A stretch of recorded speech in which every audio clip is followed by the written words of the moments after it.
So first of all, awesome presentation. I really enjoyed it. I've been doing email marketing myself as well a little bit, and I really learned a couple of things to do for myself as well. So first of all, what's the first impression of iLive? How do you feel here? What about Riga?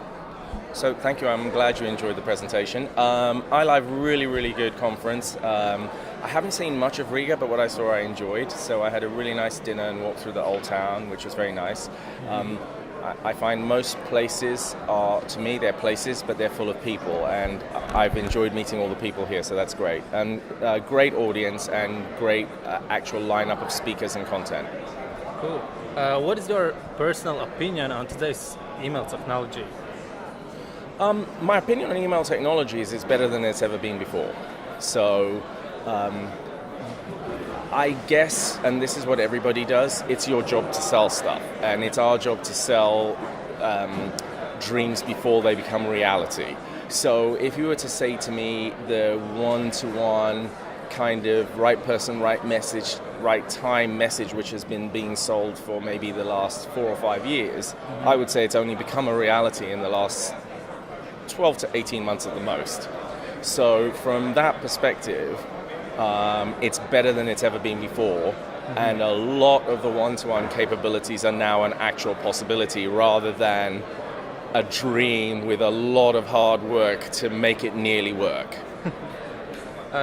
So which email do you see actually converts better? The ones that are nicely designed or the ones that with awesome content? Well, design is content.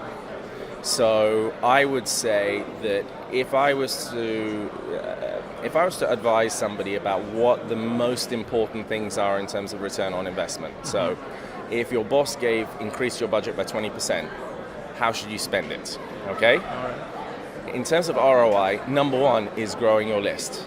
Do everything you can to make more people sign up. New signings, spend more, and are more active. Okay, and simple things that people can do, they don't. So for example, pop-ups. Pop-ups will increase your conversion rate on sign-up significantly, but people never find the time to do it.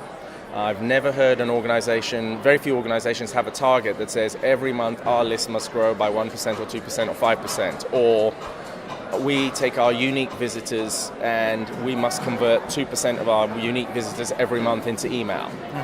That's an example. So acquisition first. Second is frequency. Find reasons to send more email. Be clever about it. Don't be stupid about it. So what's clever?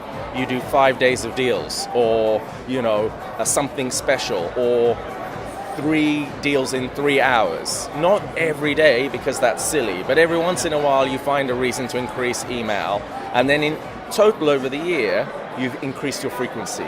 And frequency is the second most valuable thing in terms of ROI. After that is the subject line. The subject line is the window to the email, and a good subject line strategy includes accepting the fact that anytime you send an email, more people will not open it than will open it, unless your open rate is always over 50%. That's not true for many people. So if your open rate is 20%, it means 80% didn't open it. But they read the subject line and they processed it, and their brain has taken the message and kept it. And so each email slowly builds a story through the subject line. Now, after they've opened it, that's when the first chance they have to see the content. So if they're not on the list, they won't see the content. If you don't send the email this week, they won't see the content. If the subject line, they didn't see it, they won't see the content, and it's only when they've opened it, which is only about 20%, that's when it becomes really important. So the numbers are becoming smaller and smaller and smaller and smaller right to the sale. You have to optimize all of them. And then after the content, that's when you do your segmentation and your targeting and everything else. And right at the bottom, the least important thing is worrying about whether you get into the inbox or not. All right. That was comprehensive answer. Yeah. I should charge all the people who are listening to me. Okay, so what do you think is the biggest challenge actually for entrepreneurs, maybe new business owners, right with the email? Like, what's the biggest challenge with the email? What they should be doing, maybe what don't they do? So new business is an interesting question. I don't think email is the biggest challenge, but it's the biggest opportunity. So let me give you an example. Groupon is a global, very, very large organization that's just built on a clever idea around email. So it is possible to do amazing stuff. I think the biggest challenge is if you're starting a new business, you have no customers, and therefore you've got no one on your list. So you create an email and send it to no one, then it's not going to work. So the biggest challenge is actually building a list. And then it goes back to what I was saying about every time someone visits your website, you do everything you can to make them sign. Every time you go to a show or meet somebody who's a potential customer, you do everything to get them to sign.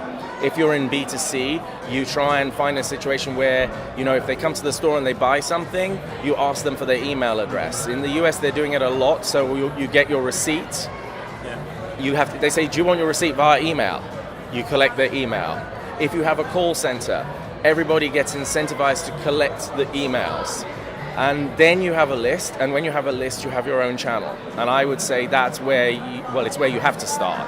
A lot of people think what they need is a fantastic tool, or if I have this technology, then I'll be okay. But if you've got great technology and no one to send it to, then it's a waste of time. All right. And the last but not least, of course, what's one of the catchiest email subject lines you've heard lately?